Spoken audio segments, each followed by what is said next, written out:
안녕하세요. 저는 걸동성전을 섬기고 있는 박선아 안수 집사입니다. 사실 저는 오산교회에 등록은 하지 않고 5년이 넘도록 주일 예배만 드려오던 성도였습니다. 하지만 매주일 예배를 통해 들려주시는 담임 목사님의 설교가 좋았고 저를 사랑하고 격려해 주시는 오산교회 한 권사님의 사랑으로 마침내 지난 2017년 교회에 등록하게 되었습니다. 아시는 분들은 아시겠지만 작년 12월 남편이 하나님 곁으로 가면서 저는 더욱 하나님을 붙들고 의지하며 가까워지는 시간을 보내게 되었습니다. 더 예배에 집중하게 되었고 마침 올해부터 시작하는 성경 공부에 참여하면서 힘든 시간을 이겨갈 수 있었습니다. 그러던 중 터키 5월부터 시작된 걸동성전 수요예배 요한계시록 강의를 통해 누리는 예배의 은혜와 기쁨을 성도님들과 꼭 나누고 싶었습니다. 사실 저는 지금 일본에 와 있습니다. 간정을 나누어야겠다는 마음을 먹었는데 공교롭게도 일본에서 사역하는 목사님을 뵙고 격려하는 선교 일정과 금양요 기도회의 시간이 겹쳐서 어떻게 해야 하나 고민도 되었습니다. 하지만 하나님이 주신 마음을 꼭 나누고 싶어 영상으로나마 참여할 수 있게 되었으니 얼마나 감사한지 모르겠습니다. 성도님들은 어떠셨을지 모르겠습니다. 저는 수요예배를 통해 요한계시록 말씀을 들을 수 있다는 소식을 처음 듣고 솔직히 흥분되고 마음이 들떠왔습니다. 요한계시록은 성경 66권 중에 좀처럼 교회에서는 잘 듣지 못하는 말씀이기도 했고 특별한 강의도 아니고 처음부터 끝까지 그 말씀을 풀어주신다니 너무나 기뻤기 때문입니다. 그렇게 기대하는 마음으로 시작된 수요예배가 한 주 한 주 지나면서 어느새 수요일을 손꼽아 기다리고 있는 제 모습을 발견하게 되었습니다. 세교성전 성도님들도 걸동으로 찾아오고 새로 시작한 오전 예배에도 많은 분들이 모이고 있다는 소식에 수요 예배가 활기차진다는 마음이 들어 기분이 좋았습니다.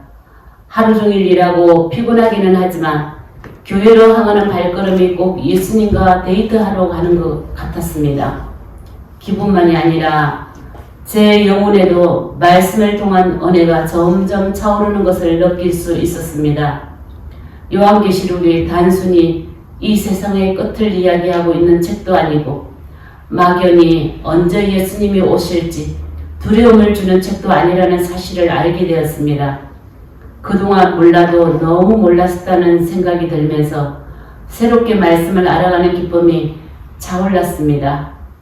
우리가 살고 있는 지금이 하나님의 역사 속에서 어떤 의미를 가지고 있는 때인지 깨닫게 되었고 이 마지막 때를 살아가는 저에게 과연 예수님은 어떤 분인지 계속해서 말씀을 통해 되묻게 되었습니다.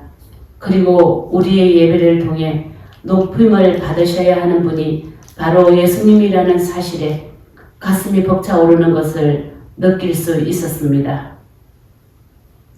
늘 들어왔고 익숙했던 예수님에 대한 이야기가 요한계시록 말씀을 통해 새롭게 들리는 신기한 경험을 하게 되었습니다.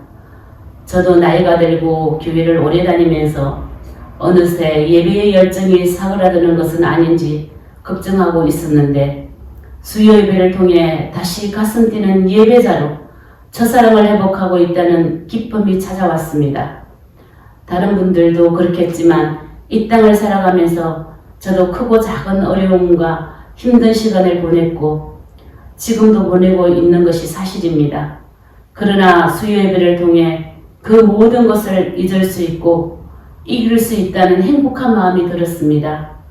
이 땅에서의 일들을 작게 보이고 하나님이 크게 보이고 땅의 것이 아니라 하늘의 것을 소망하며 살아갈 힘도 얻게 되었습니다.